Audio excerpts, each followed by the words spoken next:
Well, ladies and gentlemen. Nice flavoursome move by Bitcoin. I mean, when you think about it, it hasn't really gone up too much, but we are in a very interesting position right now. And tonight's video is going to explain to you how I was able to exploit this move to the upside by applying a couple of the concepts from the hybrid system. Now, if you are completely new, my name is Tino. Welcome to Traders Reality. And if you haven't done so already, just get to the Traders Reality website on the homepage. Watch this video, download this PDF, and then check out the Discord, and of course, download the hybrid system indicator. This video will show you how to actually get involved and apply it to your trading view, so you have pretty much exactly the same thing that I look at every day.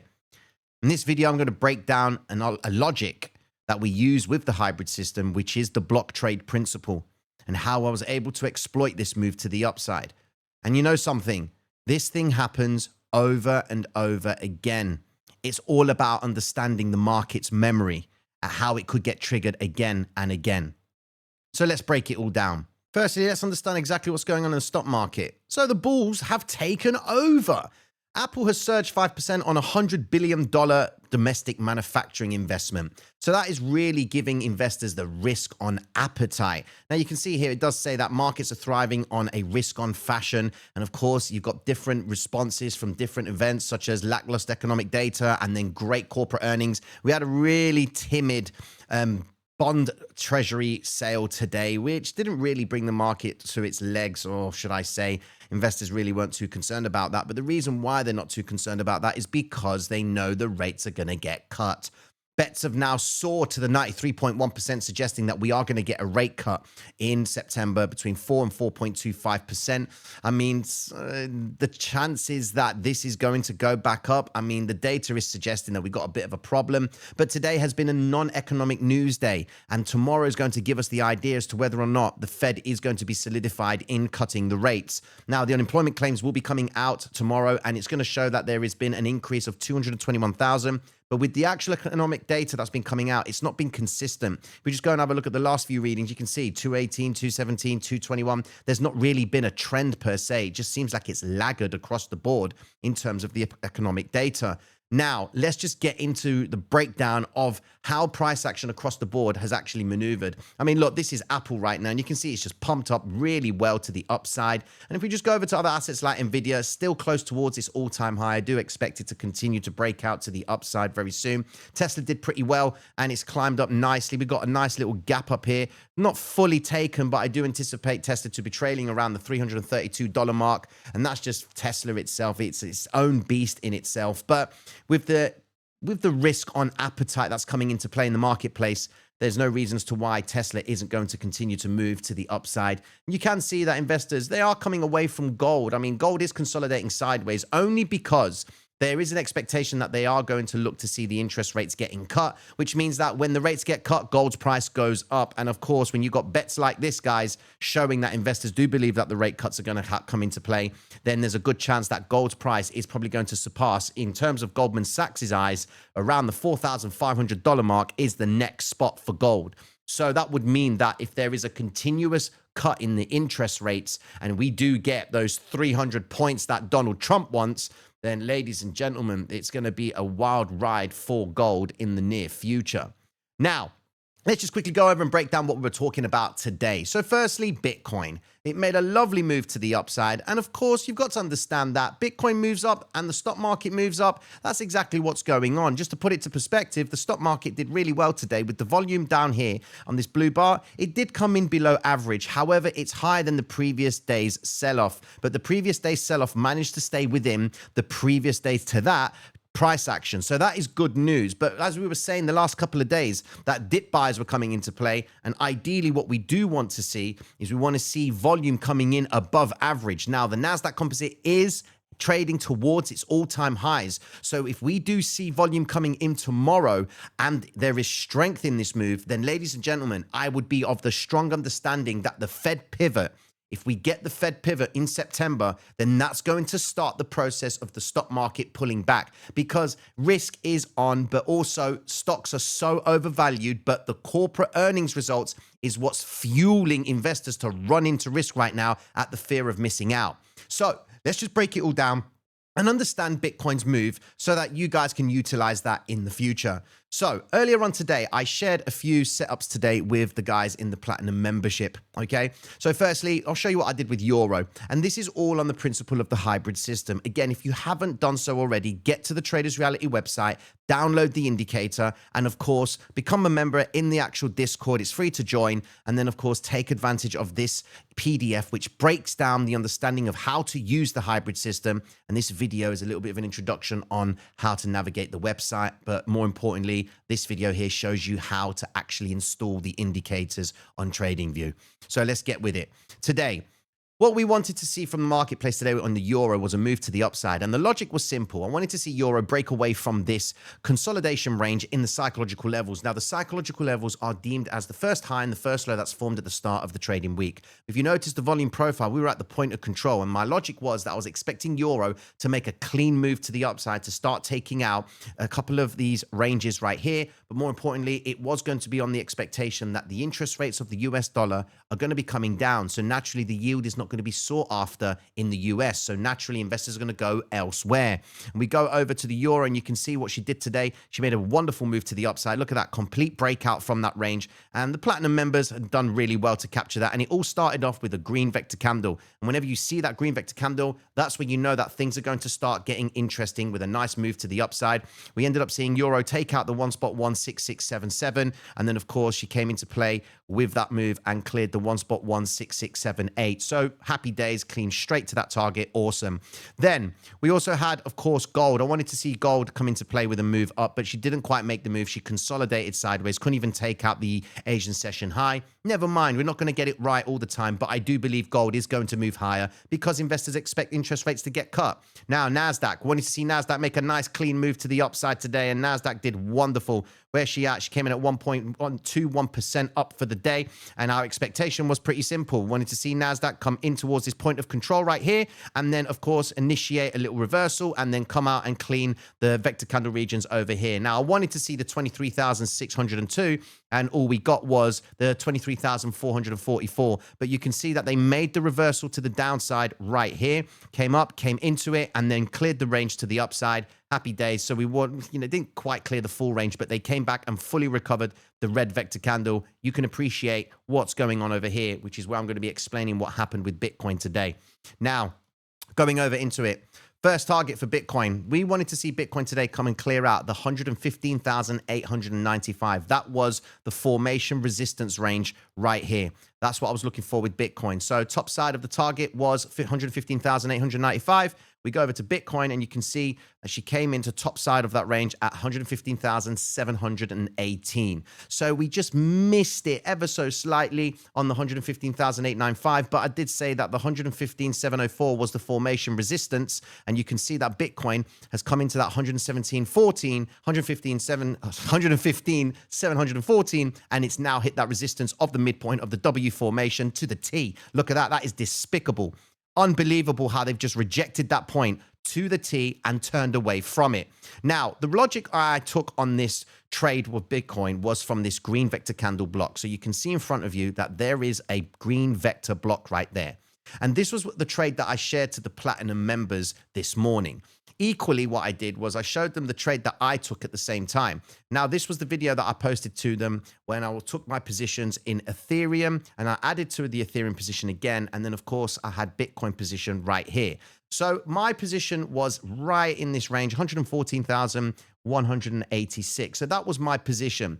And my logic was that Bitcoin was going to make a move to the upside because of this green vector candle block that was forming. Now, this is where it gets interesting for you. Check this out. In front of you, you can see that Bitcoin at the time had formed this green vector candle. Now, the block trade principle says that at some instance that the market is going to repeat itself. In other words, the market's memory is going to get triggered. Well, what do we mean by the market's memory getting triggered? Well, you've got to understand what this green vector candle is. We go into the chart itself.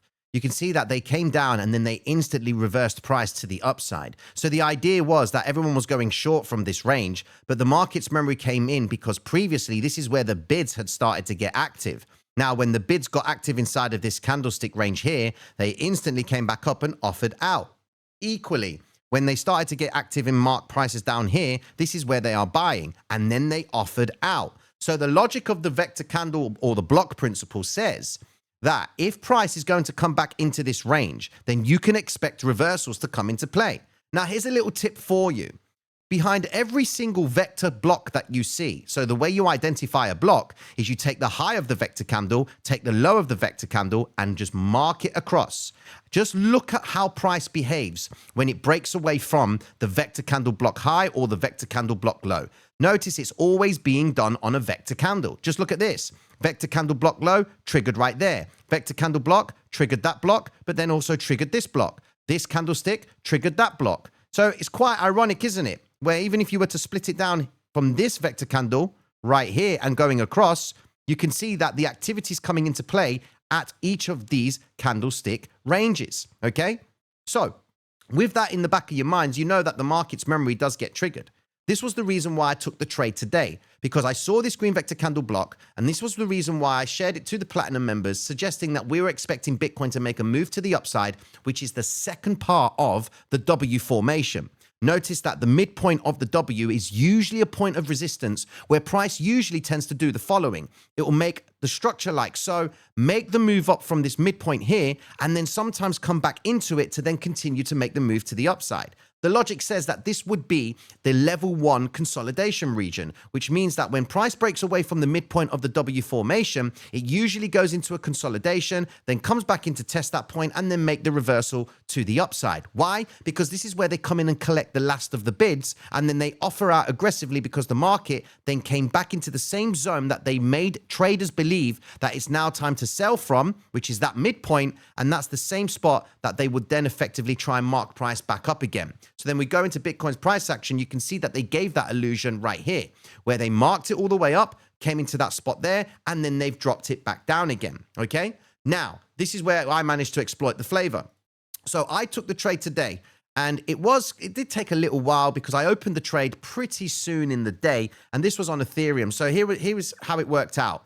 So we cleared 221% on Bitcoin, and that was for a gain of $3,700. Then after that, we then had the same trade opened on Ethereum, cleared 143%, which gave us $1,331. And then, of course, we then took the same trade again, added to the trade with Ethereum, and we made a $971. Now, I took the trade off the logic on Bitcoin because of the green vector candle region right there, okay? Now, going over to Ethereum, you can see that Ethereum was a little bit tricky because what she did was she formed the green vector candle, but what you want to see is this behavior right here. Look at that.